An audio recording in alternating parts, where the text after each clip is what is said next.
everybody, it's Christina from Card Making Magic.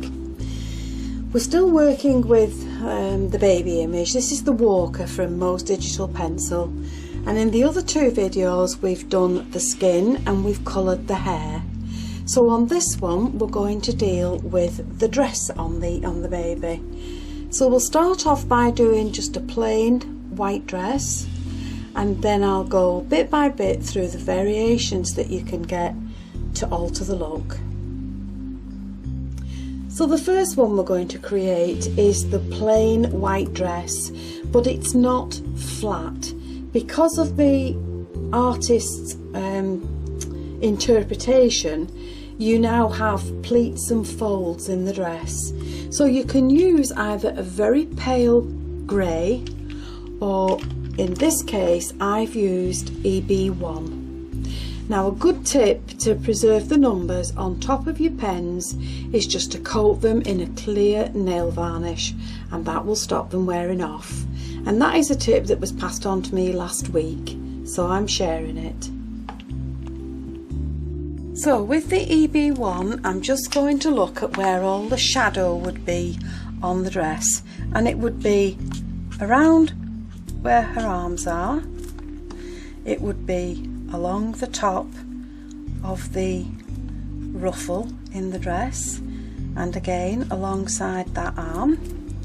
And then if you look, we have a pleat down here, so I'm just going to put some shade in that pleat and again in that one.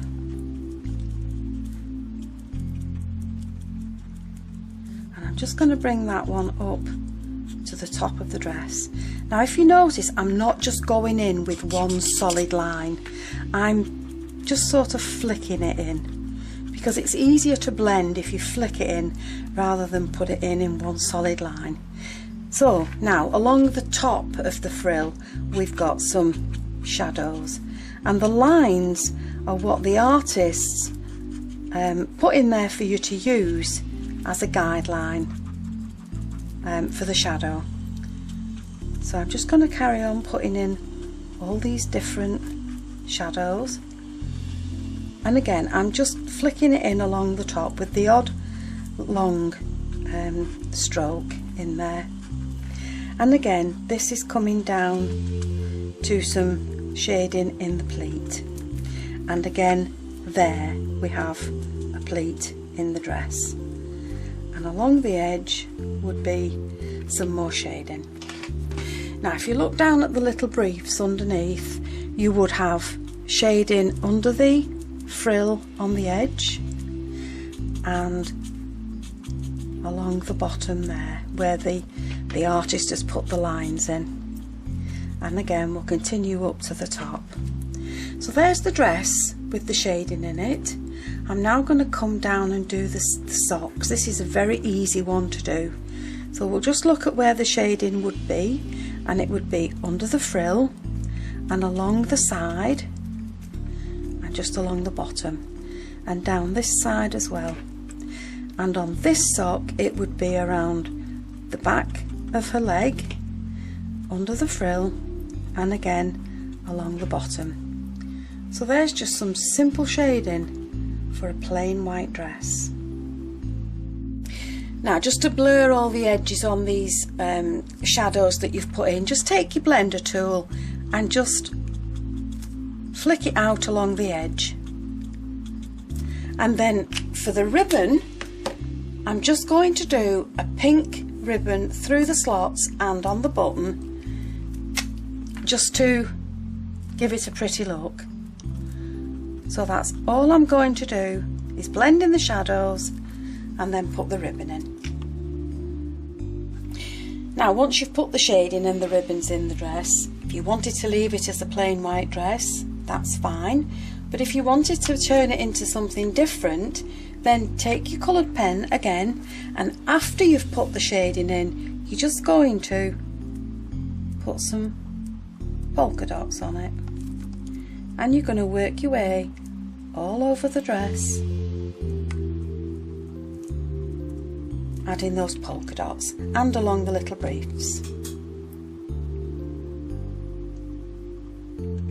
So there we've turned a plain white dress into a polka dot dress. You can continue the spots on the little panties if you wish, but that's the dress transformed. So we're now going to do just a plain coloured dress, but it still needs to be shaded and shaped. So to get the blend in, I'm using 3 different colours. I'm using BT1, BT2 and BT4. Now it doesn't matter which colours you use, but you need 3 to get a good blend.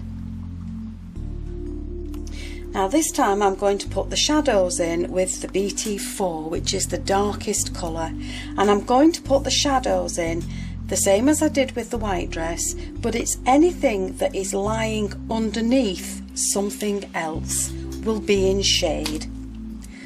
So I'm just going to put some shade in along this edge.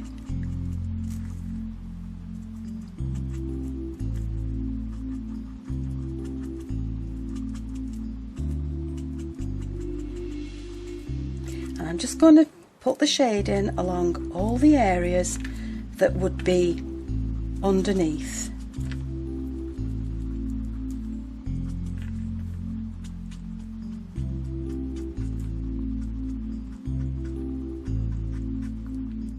Now with the middle colour, with the BT2, I'm now going to just go over all the shading and flick the colour out a little bit more onto the dress, and that will just blend in that harsh line,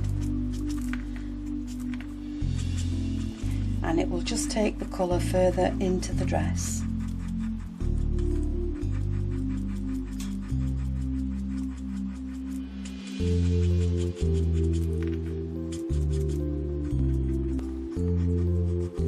Now we've now just added all the shading in, blended all the shading in with BT2, and then I'm going to finish the rest of the dress off with BT1.